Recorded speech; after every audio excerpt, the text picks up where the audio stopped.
महाराज जी आपकी कृपा है, लाडली की कृपा है बहुत। विराज बैठ।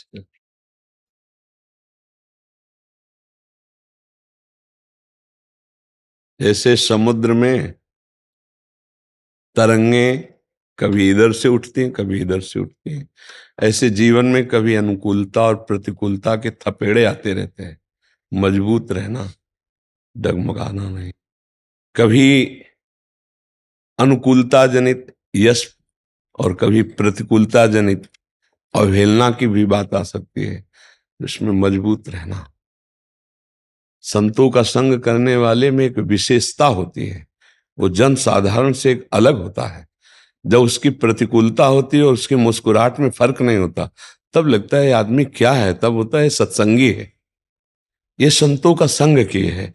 अनुकूलता में हर्षित हो जाना और प्रतिकूलता में शोकित हो जाना, ये तो जनरल स्वभाव है।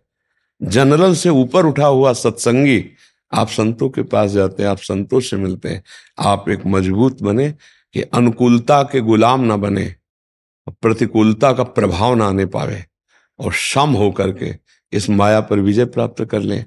माया विषम है, भगवान सम है, और जो सम को प्राप्त होता है वो विषमता पर विजय प्राप्त कर लेता है। विषमता स्तुति, निंदा, मान, अपमान, लाभ, हानि, जय पराजय, यही इसका स्वरूप है। और इसमें जो सम होके निकल जाता है वो भगवान को प्राप्त हो जाता है। कभी दुखी मत होना और कभी हर्षित मत होना। बहुत प्रशंसा हो तो फूलना मत, कोई घटना घट गई तो शोकित मत होना। बस ये देखते रहो, प्रश्न आ रहा है, इसका मुझे उत्तर देना है। हर समय देखते रहो, लोग तुम्हारी वाह वाह, तो प्रश्न आ रहा है, इसका उत्तर देना है। मुझे फूलना नहीं है। अपने इष्ट की तरफ दृष्टि हो जाए, प्यारे ये तेरा दुलार है। और जब प्रतिकूलता रहे तो प्रश्न आया, ठीक से उत्तर दो, प्यारे इसमें जरूर कोई कृपा है जरूर कड़वी ये दवा, पर इसमें विशेष कृपा है ले, मस्त रहो। जो अपनी वाणी से समाज को आह्लाद प्रदान करे, धन्य है वो वाणी। बोलने वाले तो बहुत है, लेकिन किसी भी तरह से समाज हमारा आह्लादित हो जाए, सुखी हो जाए, प्रसन्न हो जाए, थोड़ी देर के लिए उसके दिमाग को शांति मिले, हम लोगों का यही कर्तव्य है। जैसे गायन के द्वारा तो हम अपनी शास्त्र ज्ञान, साधना दोनों को मिलाकर समाज के दिमाग के संतुलन के साथ हम दिमाग के साथ खेलते हैं। हम किसी व्यक्ति के साथ नहीं खेलते, हम दिमाग के साथ खेलते हैं। उसके दिमाग को शासन में लाकर सम में उतारना, संसार से हटा के भगवान में उतारना, दुखों से हटाकर सुख सिंधु में लगाना। तो कहीं ना कहीं थोड़ा सेवा आपको भी मिली समाज की। थोड़ी देर संगीत और अपने गायन की विद्या के द्वारा उसको सब कुछ भुलाकर राष्ट्र की भक्ति में उतार देना, देवताओं की भक्ति में, भगवत भक्ति में या आनंद में उतार देना। ठीक है ना? आप आनंदित रहिएगा और सम रहिएगा और बहादुर बनिएगा। महाराज जी मैं एक बात आपसे बोलना चाहूंगा कि कई बारी क्वेश्चन मेरे दिमाग में भी आता है, और बहुत लोग हैं जो बोलते भी हैं कि कईयों के क्वेश्चन ऐसे होते हैं कि वो बोलते हैं कि आपको क्या मिलता है, या मेरे को कई लोग, ये कुछ मेरे अपने भी बहुत ऐसे हैं जो बीच बीच में इधर उधर से मुझे सुनने को मिल जाता है कि कहीं संत ना बन जाना। मैं कहता, संत बनना इतना आसान है क्या? और अगर हम उसका नाम ले रहे हैं, वो मेरे को सबसे सुकून वो चीज है। मैं संसार में इधर जाता हूँ, कॉन्सर्ट्स करता हूँ, शोज करता हूँ, वो मेरा काम है। पर अगर मेरे को कोई बोले मेरे को सुकून कहाँ मिलता है, तो मुझे सुकून यहाँ पे लाडली जी के चरणों में मिलता है, बिहारी जी के चरणों में मिलता है। और मैं यहाँ पर आके, मैं नहीं रहता महाराज जी, मैं उनका हूँ, उनके लिए गा रहा हूँ, उन्हीं के लिए गाऊंगा।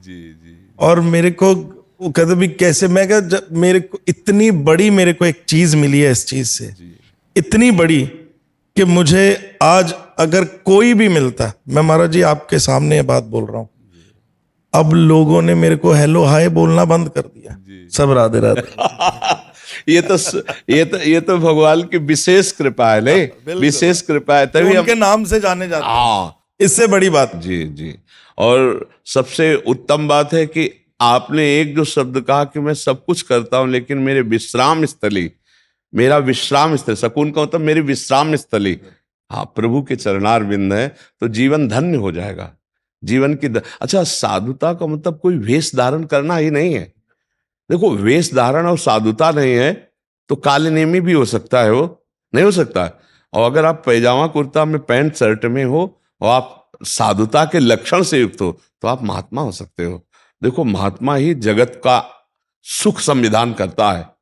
आसुरी प्रवृत्ति सुख नोचती है दूसरे से, और जो दैवी संपदा होती है वो सुख देती है। कहीं ना कहीं आपके ऊपर भगवान की कृपा, दैवी संपदा का लक्षण है आप में, तो आप दूसरों को सुख दीजिए और स्वयं सुख का विधान प्रभु से लीजिए। और वो आपके अंदर है, आप कह रहे हैं ना, खुद कह रहे हैं मेरे को सुकून मिलता है, अर्थात विश्राम मिलता है भगवान के नाम में, भगवान के चरणों में या प्रियाजू के नाम में। और जब आपको सुकून मिलता है तो आपकी पहचान भी प्रियाजू के संबंध से होनी चाहिए। और वो हो रही, आप कहते हो हलो हाय बंद करके मुझसे राधे राधे कर रहे, ये कितनी बढ़िया बात हो रही है नहीं। और आपका भी परिवर्तन होना निश्चित है, क्योंकि जब आप साधु समागम करते हैं तो परिवर्तन निश्चित है। आपका खान पान, आपका रहन सहन, आपका व्यवहार ये बताता है कि आपके कदम दैवी संपदा की तरफ बढ़ रहे हैं।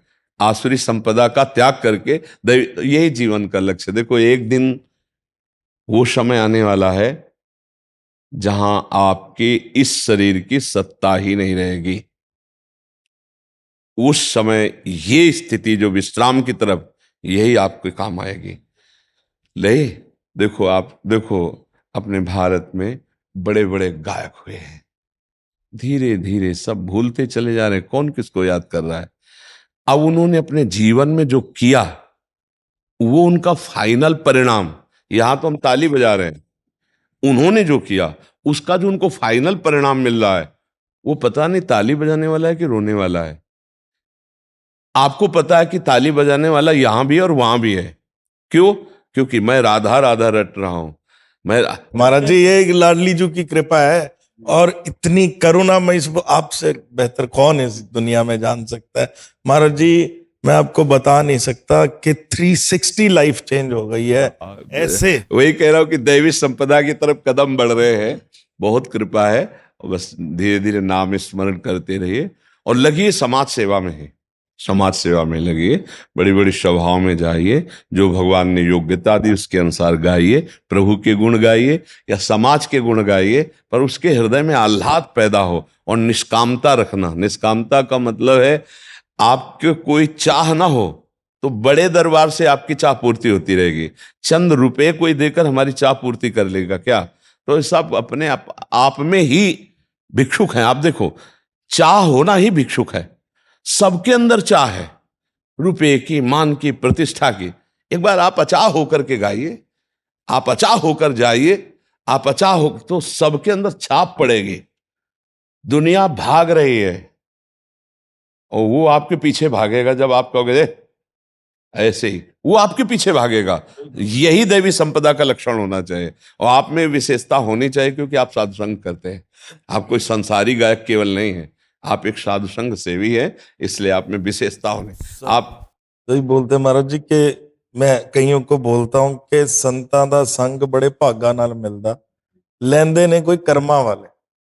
कि संतों का जो संग है वो बड़े भाग्यशालियों को मिलता है, और कोई कर्म जिसके अच्छे होंगे उन्हीं को मिलता है, ऐसे नहीं मिल सकता कोई भी जाके मिले।